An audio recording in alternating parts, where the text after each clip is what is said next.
नमस्कार। Being healthy channel के step by step sequential guide में मैं जय चंद्रकांत आपका फिर से एक बार स्वागत करता हूँ। उम्मीद है आपने एपिसोड नंबर 1 और एपिसोड नंबर 2 थॉरोली देखा होगा। अगर नहीं देखा होगा तो प्लीज उसे थॉरोली देख लीजिए, क्योंकि ये step by step sequential guide है। सीक्वेंशियल होने की वजह से हम किसी भी चीज को अवॉइड या ओमिट नहीं कर सकते। और मैं तो सजेस्ट करूंगा कि एपिसोड नंबर 1 और एपिसोड नंबर 2 आप रिपीटेडली देखिए। अगर 5-6 बार देखोगे तो उतना जो कॉम्पैक्ट करके जो बताया गया बातें हैं वो आपको बहुत आसानी से समझ में आ जाएगी। तो मैं उम्मीद करता हूँ एपिसोड नंबर 1 और 2 जिन्होंने नहीं देखा है वो पहले एपिसोड नंबर 1 और 2 देखेंगे, क्योंकि आज का एपिसोड नंबर 3 जो है वो आपके मन में आने वाले डाउट्स के ऊपर है। तो जैसे कि हमने एपिसोड नंबर 1 के बाद 2 में डिस्कस किया था, उन चीजों के ऊपर आपके जो डाउट्स रहेंगे उसके ऊपर हम स्टेप बाय स्टेप एक एक डाउट्स को क्लियर करने की कोशिश करते हैं। तो सबसे पहला डाउट रहता है, इतना कम खाएंगे तो दिन भर कैसे रहेंगे। बेसिकली हम इसे इस एग्जाम्पल की तरफ से देखते हैं। मैं अगर आपसे क्वेश्चन करूं कि आप कितनी क्वांटिटी का खाना खाते हो और आपका शरीर उसे पचाने के बाद कितनी क्वांटिटी बाहर फेंक देता है, ठीक है ना।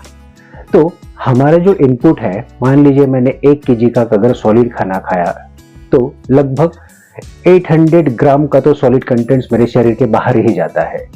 इसका मतलब क्या हुआ कि जब हम 1 केजी का खाते हैं तो उसमें से हमारी पाचन संस्था जो कुछ रस निकाल लेती है वो हार्डली 100 ग्राम, 150 ग्राम, 200 ग्राम का होगा, और बाकी के जो सॉलिड वेस्ट है वो लगभग 800 ग्राम या उससे ज्यादा हो सकते हैं, किसी किसी के केस में थोड़े कम भी हो सकते हैं। तो बीइंग हेल्दी चैनल पे हमने जो आपको एपिसोड नंबर 2 में बातें बताई है उसमें सबसे पहले है आपको नींबू का रस पीना, जिसे बॉडी बहुत जल्दी से एक्सेप्ट कर लेती है। तो मतलब वो वेस्ट नहीं गया, ऑलमोस्ट उसका 90% हिस्सा आपके शरीर ने इस्तेमाल कर लिया। फिर उसके बाद में है डिटॉक्स जूस, जो आपने 9 बजे पीना है, एशगार्ड यानी कुष्मांड या फिर लौकी इसका। तो उसमें भी 250 ग्राम आपके अंदर पेट के अंदर कंटेंट्स जा रहे हैं। और डिटॉक्स जूस जो है वो आपके अन्न नलिका से लेके तो पूरे इंटेस्टिनल सिस्टम से लेके तो मलद्वार तक यानी एनस तक की पूरी क्लींजिंग करता है। इसके बाद 4 बजे आपने जो फ्रूट्स खाने हैं उसमें से आपको न्यूट्रिशन डाइट मिलेगा। फ्रूट्स भी आप लगभग 250 ग्राम या आधा किलो के आसपास खा सकते हो। और उसके बाद शाम को 6 बजे या 7 बजे के आसपास जब आप खाना खाओगे, एकदम सादा खाना, तो ऑलमोस्ट आपका एक फुल मील हो जाता है। सिर्फ हमने स्किप क्या क्या किया है, दूध, चाय, कॉफी, ओके, और इसके साथ अगर कोई प्रिजर्व जूस अगर आप लेते हो तो उसे हमने स्किप कर दिया है। शक्कर, स्पेशली व्हाइट क्रिस्टलाइन शुगर जो ग्रोसरी स्टोर में मिलती है, सुपरमार्केट में मिलती है, उसे हमने स्किप कर दिया है। उसके बाद हमने आपका ब्रेकफास्ट स्किप कर दिया है। ब्रेकफास्ट के बाद आपका लंच स्किप कर दिया है। लेकिन ब्रेकफास्ट के समय में हम ऑलरेडी डिटॉक्स जूस पी रहे हैं जो आपके हेल्थ को अंदर से क्लींजिंग करने वाला है, ठीक है। और उसके बाद आपको 4 बजे फ्रूट्स खाने को मिल रहे हैं और शाम का एक मील आप ले ही रहे हैं। अगर मैं देखूं अपने पॉइंट ऑफ व्यू से तो आप इसके पहले सुबह दूध, चाय, कॉफी, नाश्ता, लंच, फिर शाम का टी ब्रेक और उसके साथ कुछ स्नैक, इतना अगर डाइट खाते थे और रात का डिनर अगर आप लेते थे तो उसमें से हमने सिर्फ 60% चीजें ही हटा दी है। और यकीन मानिए इतनी चीजें हटाने के बाद भी जो आप डाइट लोगे ना, उस डाइट से आपका शरीर के ऊपर कोई भी नेगेटिव असर नहीं होने वाला है। जो भी असर होगा वो फुल पॉजिटिव असर होने वाला है, मेरी गारंटी है। मैं खुद भी बहुत असमंजस में था, लेकिन जैसे जैसे मैंने शुरुआत की और मैंने पाया कि डाइट कम करने की वजह से मैं बहुत ज्यादा एनर्जेटिक हो रहा हूँ। मेरे बॉडी में कोई पैथोलॉजिकल नेगेटिविटी नहीं आई, न कोई मेरा हीमोग्लोबिन कम हुआ, न मेरी शुगर कम हुई, न कुछ हुआ, ठीक है। उल्टा जितना शुगर मैं कम खा रहा हूँ अभी, उसकी वजह से तो मुझे और भी ज्यादा एनर्जेटिक और अच्छा फील आता है। पहले मैं ज्यादा शुगर खाने की वजह से थोड़ा सा ड्राउजी फील करता था, अब मुझ में वो सब चीजें बिल्कुल नहीं रही। तो इतना कम खाएंगे तो दिन भर कैसे रहेंगे? आई थिंक इस सवाल का जवाब मैंने आपको दे दिया है कि जितना आप डाइट कम कर रहे हो वो सिर्फ 60% ही कम कर रहे हो, और जो फूड आप खा रहे हो वो क्वालिटी फूड है आपके इंटेस्टाइन के हिसाब से, आपके बॉडी के हिसाब से, जो मदर नेचर ने डिजाइन किया हुआ है। तो अगर आप 1 किलो खराब सी चीज कोई खरीदना चाहोगे और आपको बेचने वाले ने ऑफर दिया कि ये 400 ग्राम ही है लेकिन बेस्ट क्वालिटी का है, तो आप कौन सी चीज खरीदोगे? खराब वाली 1 किलो या 400 ग्राम वाली बेस्ट क्वालिटी की? वही यहाँ पे हो रहा है। तो आपकी जो खाने की क्वांटिटी कम हो रही है उसमें क्वालिटी बहुत अच्छी है और आपके शरीर के लिए डिजाइन की हुई है, इसलिए आपको दिन भर कोई भी निगेटिव असर देखने को नहीं मिलेगा, ना एनर्जी वाइज ना पैथोलॉजी वाइज। चलिए अभी हम आते हैं हमारे दूसरे पॉइंट पे। हम तो वॉकिंग, रनिंग, जिम जैसी एक्सरसाइज करते हैं, इतना कम खाएंगे तो हमारा कैसा होगा? जी हाँ, ये वैलिड सवाल है। मैं खुद भी वॉकिंग, रनिंग, जिमिंग और क्या बोलते हैं मैराथन वगैरह भी मैं दौड़ता रहता हूँ, ये सब मैं करता हूँ। लेकिन अगर ये इस तरह की कोई भी एक्सरसाइज अगर हम करते हैं और हार्डली 45 मिनट से 1 घंटे के लिए करते हैं, तो भी एपिसोड 2 में बताया हुआ जो डाइट प्लान है वो हमारे लिए एकदम सुटेबल है। हाँ, अगर आप जिम में इंटेंस वर्कआउट करते हैं जिसमें हाई प्रोटीन की आपको आवश्यकता रिकमेंड की जाती है, अगर इंटेंस वर्कआउट आप करते हैं या फिर आप ऐसा कोई लेबरेज जॉब करते हैं जिसमें बहुत हेवी वर्क है और आपको सॉलिड कंटेंट्स बहुत ज़्यादा खाना ज़रूरी है, तो आप इस डाइट प्लान को ट्वाइस अ वीक ट्राई करके देखिए। डेली करने की ज़रूरत नहीं, ऑल्टरनेट डे करने की भी ज़रूरत नहीं। ट्रायल बेसिस पे आप सैटरडे, संडे या आपका जो भी छुट्टी का दिन है उस 2 दिन के लिए ये डाइट प्लान आप ट्राई कीजिए और बाकी के दिन आपका जो रेगुलर डाइट है उस पर आप काम चला कर देखिए। आपको ट्रायल एंड एरर बेसिस पे खुद को ही आपको अच्छे से समझ में आ जाएगा।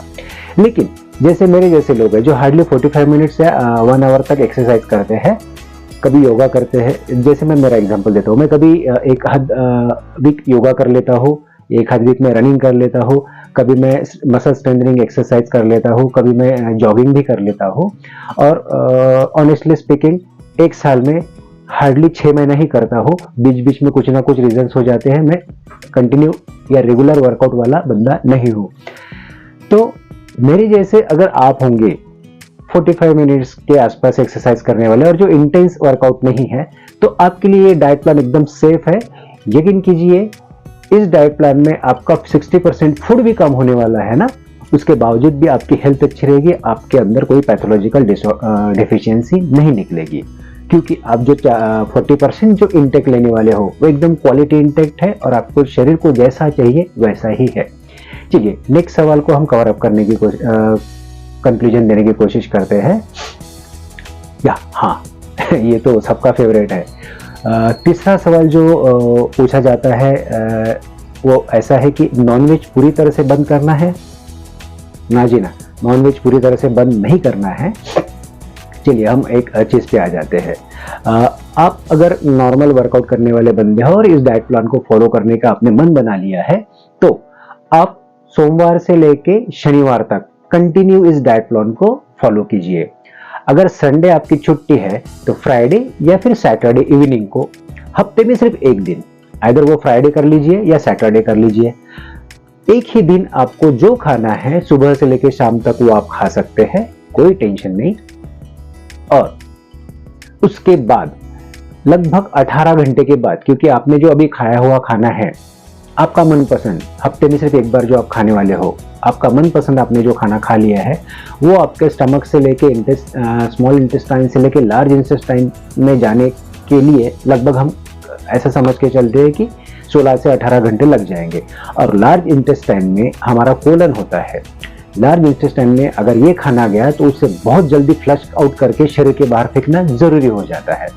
तो कोई भी हफ्ते का 1 दिन पकड़ लीजिए जब आप नॉनवेज खाओगे और उसके 18 घंटे के बाद आपकी छुट्टी होनी चाहिए पूरे दिन की, क्योंकि अब इस पूरे दिन में हम आपसे एक क्रिया करवाएंगे, उसे हम कहते हैं स्टमक टू रेक्टम क्लींजिंग।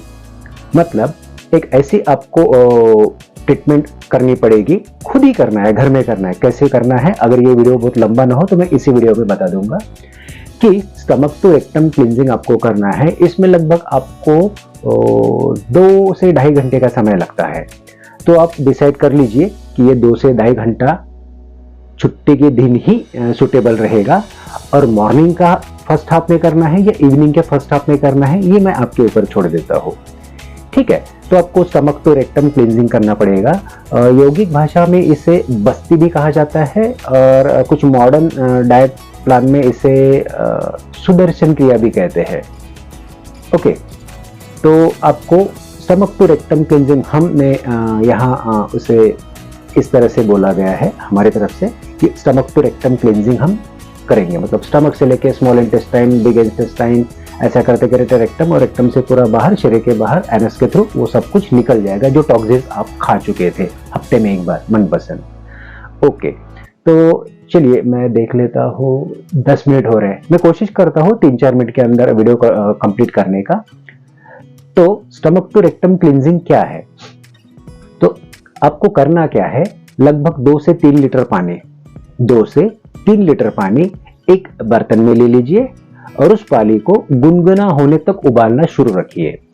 और उबालते समय आप उसमें सेंधा नमक, मैं फिर से बता रहा हूं, सेंधा नमक, सिर्फ उसमें सेंधा नमक मिलाना है, और वो भी 20 ग्राम से 30 ग्राम के क्वांटिटी में। अगर 20 ग्राम से 30 ग्राम की क्वांटिटी कितनी होती है, ये आपके घर में अगर छोटा वेइंग स्केल वगैरह नहीं होगा, तो आप शॉपकीपर से ही उसे वेइंग करके ले लीजिए कि हमें 20 से 30 ग्राम की क्वांटिटी का सेंधा नमक एक बार गिन के दे दो, और वो कितनी क्वांटिटी होती है वो आप ध्यान में रखो कि अगली बार फिर से करना पड़े तो आपको उतनी क्वांटिटी, ये 3 लीटर पानी में डालना पड़ेगा। अब अपने बर्तन में जो पानी गुनगुना होने के लिए, उबालने के लिए रखा था, उसमें ये 20 से 30 ग्राम सेंधा नमक आपने डाल देना है। और जब आपको लगे कि सेंधा नमक पानी में अच्छी तरह से घुल मिल गया है, उसे अच्छी तरह से स्टीयरिंग कर लीजिए, ऊपर नीचे ऐसे उसको प्रॉपर स्टीयरिंग करने के बाद जब वो पानी पीने लायक गर्म हो जाए, पीने लायक गुनगुना हो जाए, क्योंकि आपको उसे गट गट गट गट करके पीना है, सिप सिप करके नहीं पीना है, उतना अगर वो गर्म हो जाए तो फिर उसे आपको और फर्दर हीट करना बंद कर दीजिए। अब इस पानी को एक एक ग्लास करके, कम से कम 3 ग्लास पानी एक ही अटेम्प्ट में पीने की कोशिश करें। मतलब एक ग्लास पी लिया फट से भर के, फिर से दूसरा ग्लास पी लिया, सिप सिप करके पी सकते हैं आप, लेकिन जल्दी जल्दी कीजिए। एक सिप लिया, रख दिया, फिर 15-20 सेकंड इधर उधर, ऐसे नहीं। एक ग्लास लिया, सिप करके पी लिया, फिर सिप करके पी लिया, फिर सिप करके पी लिया, फिर उसको ग्लास को भर लो, फिर सिप सिप करके उसे पी लो। ऐसे 3 ग्लास पानी आपको फर्स्ट, सेकंड, थर्ड अटेम्प्ट में इमीडिएटली पी लेना है। अब इसके बाद आप थोड़ा रुकिए, ठीक है। आप लेफ्ट साइड का जो हमारा पोस्चर है सोने का, उस पोस्चर में थोड़ा सा सो जाइए। 2 या 3 मिनट के बाद, इमीडिएटली 2 या 3 मिनट के बाद आपको सेम प्रोसेस 3 ग्लास पानी पीने की रिपीट करना है। जितनी आपकी कैपेसिटी होती है, या फिर आपको जितना लगता है कि इतना मेरे लिए काफी है, तो लगभग 2 लीटर तक का पानी आपको इस तरह से पी के हमारी लेटरल पोजीशन में सोना है, ठीक है। अब लेफ्ट लेटरल पोजीशन में सोते रहने के बाद आपको एहसास होगा कि ये पानी जो है वो काफी देर तक हमारे स्टमक में रह चुका है। अब अगर आपको लगता है कि 2 लीटर पानी आपने ऑलमोस्ट खत्म कर दिया है, पेट के अंदर आपके ऑलरेडी चला गया है, तो अब आप अपने राइट साइड की पोजीशन पे करवट लेकर सो जाइए। अब क्या होगा, आपके पेट में जो पानी था वो जल्दी जल्दी जल्दी स्मॉल इंटेस्टाइन की तरफ जाना शुरू हो जाएगा, और इसलिए ये सेंधा नमक वाला पानी है और थोड़ा गुनगुना है। तो सेंधा नमक ऐसा है कि इंटेस्टाइन और हमारे स्टमक को जैसी है, अगर एक्सेस सेंधा नमक आता देख कर उनको एक्सपीरियंस हुआ कि एक्सेस सेंधा नमक आ रहा है, तो या तो वो उसे उल्टी करके शरीर के बाहर फेंकने की कोशिश करते हैं, लेकिन हमने जो 20 से 30 ग्राम ही सेंधा नमक लिया है, तो ये ऐसी क्वांटिटी है कि शरीर उल्टी करके बाहर नहीं फेंकेगा। शरीर क्या करेगा, स्टमक अपनी तरफ से फट से बाईपास कर देगा सामने वाले को, अरे बाबा ये मेरे काम की चीज नहीं है, तू जल्दी ले ले और आगे बढ़ा दे। फिर वो छोटे इंटेस्टाइन में चले जाएगा और आपको अंदर पेरिस्टाल्टिक मूवमेंट भी फील होगी, गुड़ गुड़ गुड़ गुड़ कुरकुर कुरकुर ऐसी पेट में आवाजें भी आएगी जब आप राइट हैंड साइड के करवट पे सोए रहेंगे। तब ये पानी धीरे धीरे धीरे धीरे करते करते अपना ट्रैवल बढ़ाता रहेगा। क्यों? क्योंकि जिस जिस इंटेस्टाइन के पास ही आएगा वो पेरिस्टाल्टिक मूवमेंट करके उसको पंपिंग करके आगे भेज देगी। तो इस समय आपने मान लीजिए आधा पौन घंटा हो गया होगा, तो अब इस समय आपने पीठ के बल बस शांति से लेटे रहना है। पीठ के बल लेटे रहने से वो पानी को और फोर्सफुली ट्रैवल होकर आगे बढ़ने में बहुत मदद मिलती है। अब किसी किसी के केस में 45 मिनट्स, तो कुछ लोगों के केस में हो सकता है 1 घंटा या सवा घंटे के बाद उनको मोशंस का एहसास होगा। तो आपको जब मोशंस आ जाए तो पहले इंश्योर कर लीजिए कि आपके लिए आपका लैट्रिन, बाथरूम, टॉयलेट जहाँ पे भी सीट है वो कमोड आपके लिए फ्री रहे। घर में बता दीजिएगा कि मैं एक क्रिया कर रहा हूँ, तो मुझे अभी लैट्रिन कभी भी आ सकती है पौन घंटे के बाद और सवा घंटे के 1.5 घंटे के बीच में, तो मुझे वहां जाना जरूरी है। क्योंकि अब जो आपको लैट्रिन का एहसास होगा, उसके बाद जब आप लैट्रिन करने जाओगे तो पहले इसमें बहुत फोर्सफुली ये जो सेंधा नमक का पानी है वो आपके शरीर के बाहर निकलना मल द्वार के थ्रू शुरू हो जाएगा, और आपको ये मूवमेंट भी पेट के अंदर की महसूस होती रहेगी कि पेरिस्टाल्टिक मूवमेंट के थ्रू भी उस पानी को फोर्सफुली शरीर के बाहर निकाला जा रहा है। अब आप खुद एक्सपीरियंस कीजिए कि आपने 18 घंटे पहले तक जो खाना खाया था, अब उसके ऊपर आपने ये जो सेंधा नमक वाला पानी पिया है और वो पानी आपने लेटेस्ट अभी अभी पिया है, वो अगर बाहर निकल रहा है तो वो कितने सारे सॉलिड कंटेंट जो आप टॉक्सिन्स आपके गट सिस्टम में थे उन सबको लेकर बाहर निकाल रहा है। लूज मोशन का अगर पहला अटेम्प्ट आपका पहला अटेम्प्ट हो गया होगा तो आप फिर से बाहर आइए, फिर से बचा हुआ पानी आपकी कैपेसिटी के हिसाब से पी लीजिए, और मैं सजेस्ट करता हूँ कि 3 लीटर जरूर पी लीजिए। अगर आप 5.5 या 6 फीट हाइट के हैं और आपका वजन अगर 60 kg के ऊपर है तो आप 3 लीटर पानी आराम से पी सकते हो, और ये आपको पीना है पौन घंटा 1 घंटे की गैप में। ठीक है, पहले 50% पानी पहले 10 मिनट के अंदर ही पी लेना है, और बचा हुआ पानी आपने थोड़ा थोड़ा स्लो करते पिया तो भी चलेगा। अब आपका अगर ये पानी जितना पी के हो गया होगा तो आपको फिर कुछ देर बाद 5 मिनट 6 मिनट के इंटरवल में फिर से आपको मोशन आएगी, और आपको जल्दी जाके वो मोशन को रिलीज करना पड़ेगा। ऐसा हो सकता है आपके साथ 4 बार हो या 5 बार हो। ओके, तो 4 या 5 बार जो मोशंस आएंगी इसमें आप देखोगे कि पूरा अंदर का जो गट सिस्टम में इतने दिनों से भरा हुआ जो कचरा था, जो टॉक्सिन्स थे, वो पूरे के पूरे बाहर निकल रहे हैं। अब इस समय फर्स्ट मोशन से लेके तो आखिरी मोशन तक जो स्मेल आएगी वो स्मेल भी बहुत अप्रिय रहेगी, नॉर्मल स्टूल जैसी स्मेल नहीं रहेगी, क्योंकि इतने दिन का अटका हुआ चिपका हुआ जो कुछ खराब टॉक्सिन्स था वो सब यहाँ बाहर निकल चुका है। और इस तरह से आपका जो कोलन सिस्टम है वो कोलन सिस्टम लगभग 80% तक ज्यादा क्लीन हो जाता है। ये जो प्रोसेस है स्टमक टू रेक्टम क्लींजिंग की, ये प्रोसेस आपके शरीर को थोड़ा सा धक्का देगी, क्योंकि आप फर्स्ट टाइम करोगे, थोड़ा सा थका देगी, आपको ऐसा लगेगा कि अभी मैंने नींद लेना चाहिए, लेकिन वो पीरियड जब निकल जाएगा, आपकी लास्ट मोशन अगर खत्म हो गई होंगी और वहां से आधा घंटा 1 घंटा या सवा घंटे का समय अगर निकल जाएगा, तब आप एक्सपीरियंस करोगे कि अब मुझे कितना ज्यादा फ्री लग रहा है, कितना ज्यादा हल्का फुल्का लग रहा है। मान लीजिए अगर आपके पैर में एक कांटा चुभ गया है जो इतना अंदर गया है कि बाहर ही नहीं निकल रहा था, और 1 साल हो गया निकल ही नहीं रहा है, और अगर किसी दिन 1 साल तक आपने जो दर्द सहन किया हुआ है वो अगर कांटा किसी दिन बाहर निकल जाता है तो आपको कितना अच्छा रिलीफ मिलता है। वो रिलीफ आपको ये स्टमक टू रेक्टम क्लींजिंग के बाद होने वाला है। और इसका एडवांटेज क्या है, आपने जो टॉक्सिन खाया था वो भी बाहर निकल गया है। लेकिन ये जो क्रिया है ये आपको 15 दिन में सिर्फ 1 बार करनी है, ठीक है ना। तो अगर आप अपना मनमाना खाना खाना चाहते हो तो मैंने पहले तो कहा है कि हफ्ते में 1 बार खाओ, बट अगर आपको ऑनेस्टली खुद को क्लीन रखना है अंदर से, तो इसलिए कि हम स्टमक टू रेक्टम क्लींजिंग ये 15 दिन में 1 बार ही रिकमेंड करते हैं, क्योंकि थका देने वाली प्रोसेस है और इसमें सॉल्ट बहुत आता है बॉडी में। बॉडी एब्सॉर्ब तो नहीं करती, लेकिन उसकी वजह से जो रिएक्शंस होती है बॉडी की, वो रिएक्शंस बॉडी को बार बार रिपीटेडली हम नहीं दे सकते हैं, ठीक है। तो स्टमक टू रेक्टम क्लींजिंग यानी बस्ती क्रिया यानी सुदर्शन क्रिया ये 15 दिन में 1 बार ही कर सकते हैं। इसलिए अब मैं आपको रिकमेंड करता हूं कि आपका जो मनपसंद खाना है वो हफ्ते में 1 बार नहीं 15 दिन में 1 बार खाओ, क्योंकि वैसा खाना खाने के बाद आपको स्टमक टू रेक्टम क्लींजिंग करना जरूरी है। तो कुछ सवाल और बचे हैं, लेकिन इसलिए कि शायद वीडियो 19 मिनट्स का ऊपर हो गया है वीडियो, मैं अभी इस वीडियो को यहाँ पे रोकता हूँ। तो एपिसोड 3 अभी हम यहाँ पे रोकते हैं। बहुत सारे आपके सवाल है जो हम नेक्स्ट एपिसोड नंबर 4 में लेंगे। और भी 3 चीजें बतानी बाकी है। पहली चीज तो आपको पता चल गई है, बीइंग हेल्दी में हम क्या बता रहे हैं, अल्कलाइनिंग द ह्यूमन बॉडी, आपकी बॉडी की जो बढ़ी हुई एसिडिटी है उसे कम करना है। दूसरी चीज अभी हम नेक्स्ट एपिसोड में जब लेंगे वो रहेंगी डिटॉक्सिफिकेशन, डेली एंड पीरियोडिकली। ठीक है, तो डिटॉक्सिफिकेशन डेली एंड पीरियोडिकली क्या है, ये आप ऑलरेडी कर रहे होंगे, क्योंकि अगर आप लेवल 1 की जो बातें हैं एपिसोड 2 में बताई हुई, सुबह से लेके शाम तक का डाइट कैसा फॉलो करना है, अगर वो फॉलो करना आपने शुरू कर दिया है तो ऑलरेडी आप डिटॉक्सिफिकेशन कर चुके हो। तो डेली और पीरियोडिकली क्या है ये हम अपने नेक्स्ट एपिसोड में आपको बताएंगे।